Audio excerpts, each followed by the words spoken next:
Hey, Michael. Welcome to 15-Minute Fundamentals. It's great to have you on. Hi, Gary. Thanks very much for having me. To kick things off, could you give us a quick intro to Euler? Yeah, sure. So Euler is a DeFi lending and borrowing protocol on the Ethereum network. It allows users to deposit ERC20 tokens into the protocol and lend those out to the borrowers. Like other lending and borrowing protocols in DeFi, it's over-collateralized lending. So the borrowers taking assets out of the protocol typically have to put more money in through lending first, in the first instance through collateral, before they can take assets out. And a lot of the lenders are people seeking to earn passive sort of income from their assets, and a lot of the borrowers tend to be more sort of active, advanced users in DeFi, I suppose. They are out there trading and able to generate profits from their borrowing activities. So that's how the protocol works. The borrowers tend to make some money from borrowing and then pay a portion of their profits back to the lenders. Great. And you already explained the cash flows too. So we have the typical lending protocol business model where borrowers pay interest to lenders, and we see that as supply side revenue.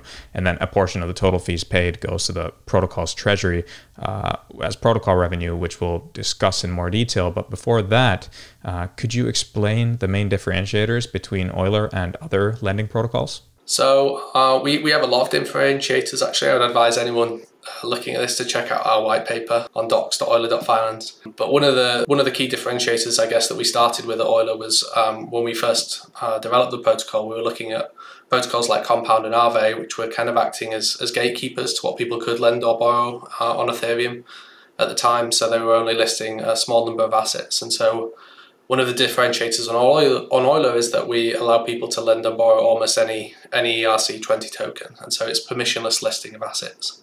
And what enables us to do that is that we actually build on top of Uniswap v3 as a kind of core Oracle protocol.